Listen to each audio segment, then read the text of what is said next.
Good morning.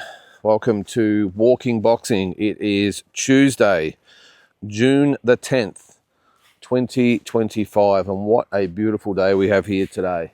The sun is, well, it was just out. It's just gone behind a small cloud at the moment, but it's been raining all night as well, so it's just one of those beautiful, sunny, not so cold mornings where that little bit of, you can smell the rain in the air. It's absolutely beautiful. So the Macedon Ranges in Victoria, beautiful place. All right, talking boxing last night. I'm about to say walking boxing and talking boxing last night. Thanks to everyone that tuned in. We had good viewership yet again.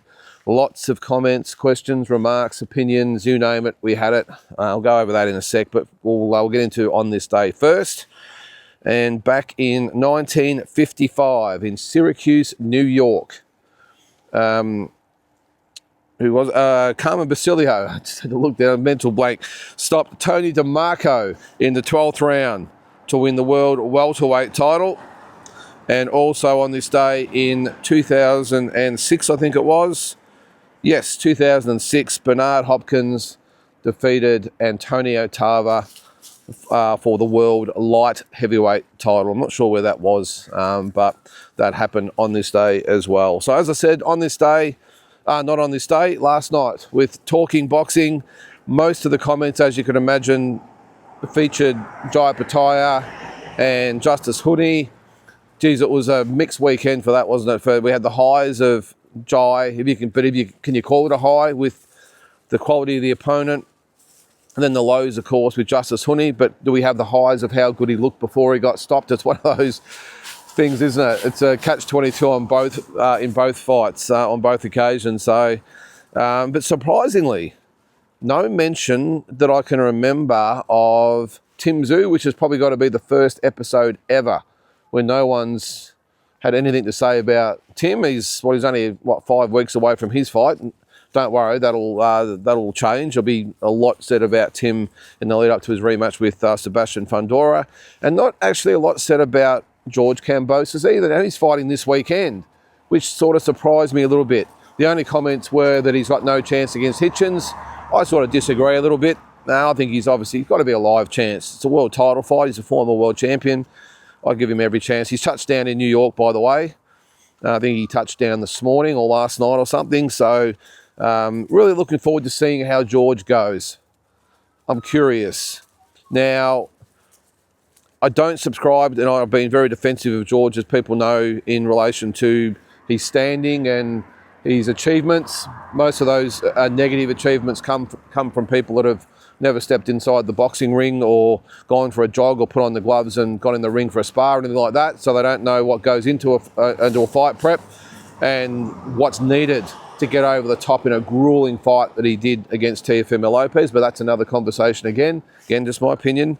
But I'm curious to see how he goes, because in my opinion, if he could have picked any of the 140-pound champions to fight, Hitchens would probably be the last one, not just because of his ability or his punching power or his boxing. Well, that is the reason why. I was just going to say about his boxing skills, but the reason is it's his boxing style. It's just all wrong for George.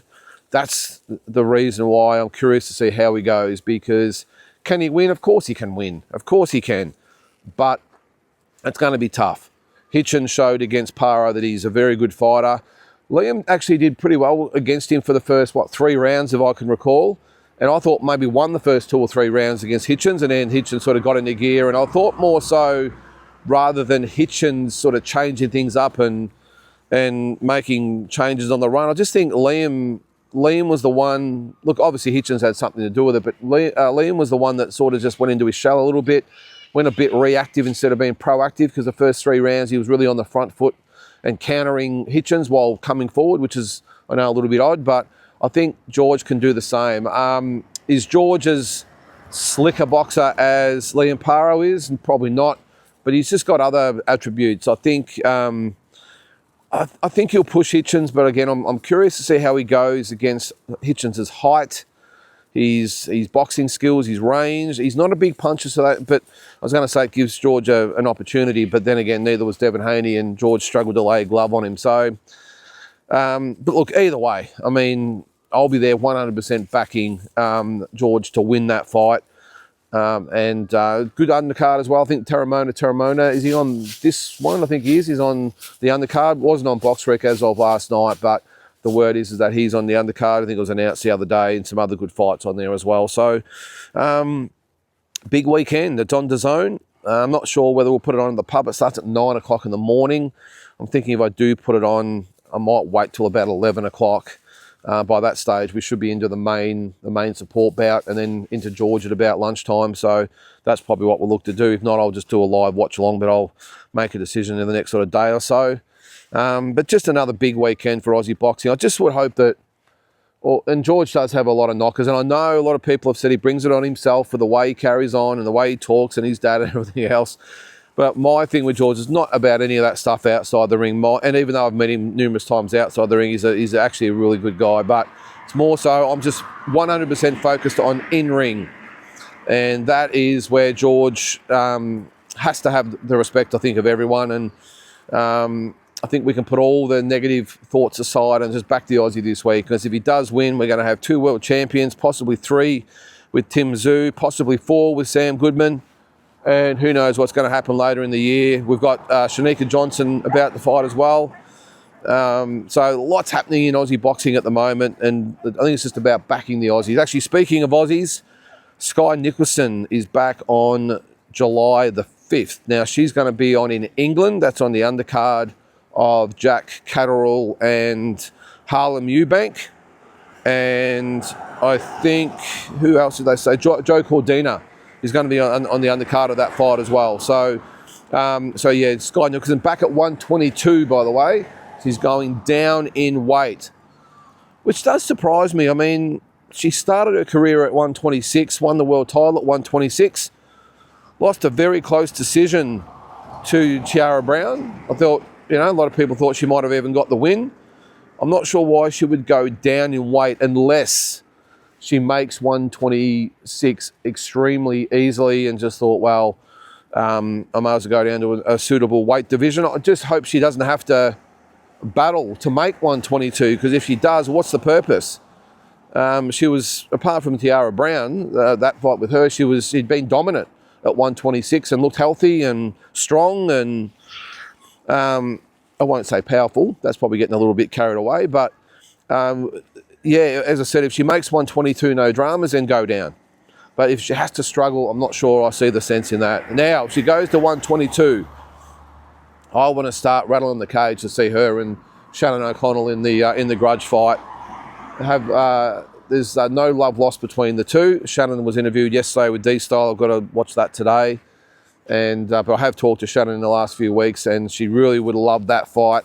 And it just does not make sense now. I mean, you've got Sky Nicholson looking to rebuild. She's at 122. Shannon is a 118/122 pound fighter. I won't say it's a big money fight, but geez, it's a fight that the Aussies would love to see. Definitely Sky would be I was going to say the good guy, good girl, whatever. And Shannon would be the bad guy or woman. But yeah, that's the fight I would love to see. But she is back, as I said, on July the 5th. So keep a lookout for that one. The IBF have elevated Raymond Muratalla as the new lightweight champion now that Lomachenko has retired. And it's a bit of a changing of the guard, isn't it? Because Keyshawn Davis, he's now going to go up, so his WBO belt is vacant. That'll be contested by Abdullah Mason and Sam Noakes.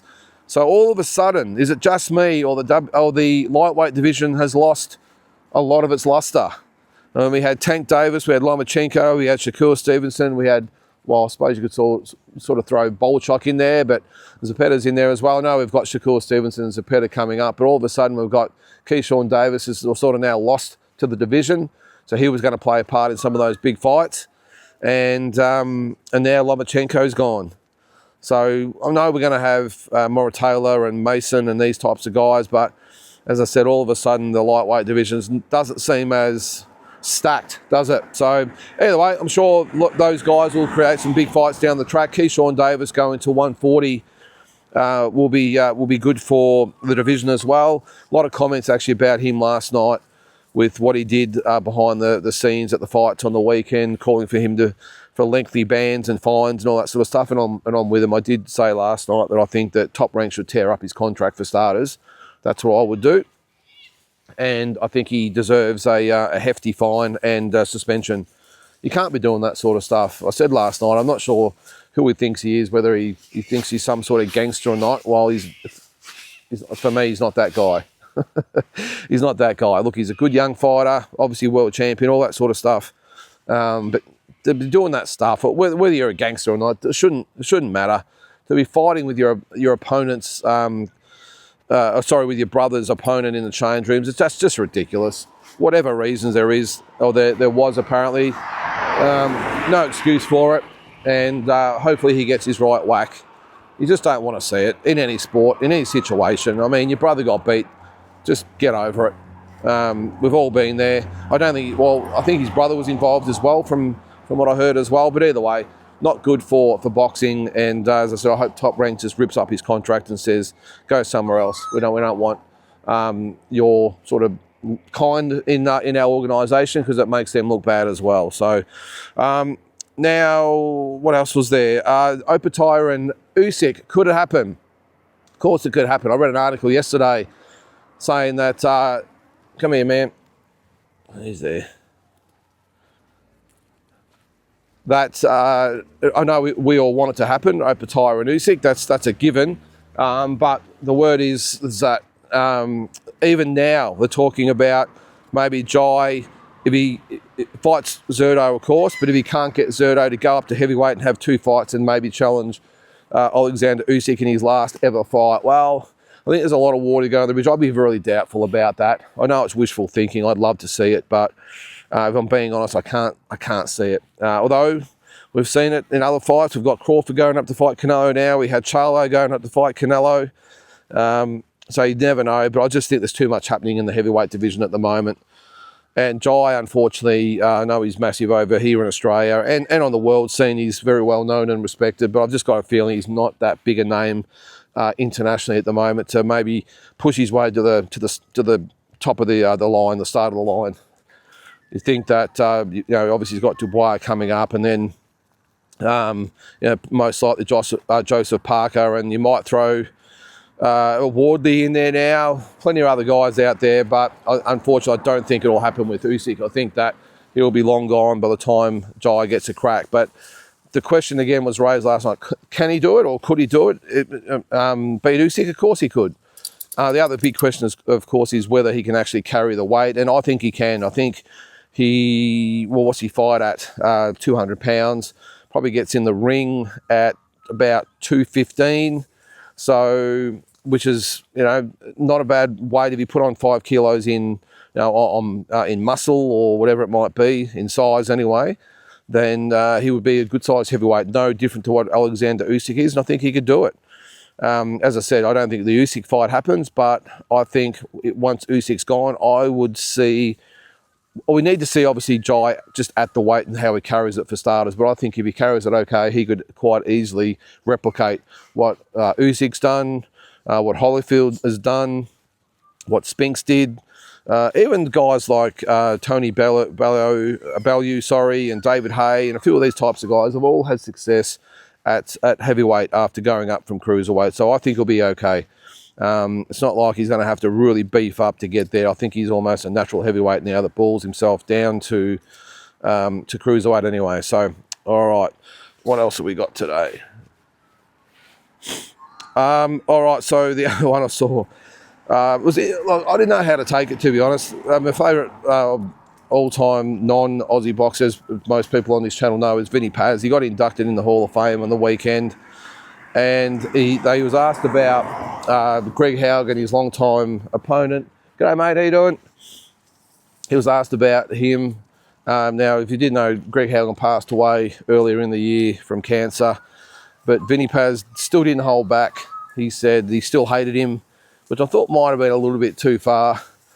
Of course, Greg Haugen hasn't got the opportunity to snap back, although he did have an interview probably about a year ago, I think it was, Greg Haugen. He said he still hated Vinny Paz, but this, I don't know whether it's a good thing or bad thing, but it's because as I said, Greg Howe's not here to sort of go back and forth with Vinny Pazienza, but if you haven't seen those trilogies, I mean, we all talk about the Arturo Gatti and Mickey Ward fights, but I always had the Vinny Paz and Greg Haugen trilogy up there as well, and that's not as big, or now the fights weren't as good as what Gatti and Ward were, but go back and watch even just the build-up to that first fight of Vinny Paz and Greg Haugen back. It was in Providence, Rhode Island for the IBF lightweight title. It was in Vinny's hometown. Greg Haugen's always disputed the fact that he should have won that fight. I thought he actually won the fight as well, but Vinny Pazienza got the decision. Greg Haugen had to go to his hometown, even though Greg Haugen was the champion, and had to go to Providence to fight him, and such a spiteful fight. And then Greg Haugen got revenge in the rematch. They went to Atlantic City, and Greg Haugen beat Vinny Pazienza, and then they had a rubber match, and Vinny Pazienza won that one as well, although that one was very close. So, but isn't it amazing that even in death, these two are still at each other? So, but yeah, I don't know. My personal opinion is that maybe Vinny Pazienza might have just changed his words just a little bit and said, look, I know I used to hate him when we were rivals, but I'll sort of bite my tongue now that he's passed on and just leave it at that. That's probably what he should have said, but that's not Vinny Pazienza's way. That's what I sort of love about him. He's just that loose cannon, I suppose, because he used to fight that way in the ring as well. But if you haven't seen the trilogy of Vinny Paz and Greg Haugen, go back and watch it, especially the first fight. 15-rounder. As I said, I thought Greg Haugen won the fight sort of 7 rounds to 5, but I think it was the opposite on the night. I think that Vinny Paz won by those scorecards, and no doubt maybe the crowd sort of was involved a little bit and got involved and got him over the line. But that was probably around the time, that I was in 1987. It was I'd sort of followed him for a sort of a year or two before he won the belt, and then when he won, I was excited. I didn't see the fight, of course, because we didn't have fights here in Australia. Had to read about it, but I saw it many years later, and yeah, it's just one of those great trilogies. Might have to do a video one day about the great trilogies out there, because there's been a few, hasn't there? And we'll rank them. Maybe it's probably only the top 5 that I can probably think. Maybe there's a few more. I'll have a bit of a look, but let us know who your top trilogies are, and as I said, we might do a bit of a video about it. But guys, look, I think that's going to do it for today. Look, it's just one of those days where it's sort of getting over the weekend and preparing for this weekend. I suppose there'll be no doubt a lot more news coming up by the end of the week, especially with George and a few other bits and pieces happening. But for now, we'll call it a day. Hope you have a great Tuesday, and we'll catch you tomorrow.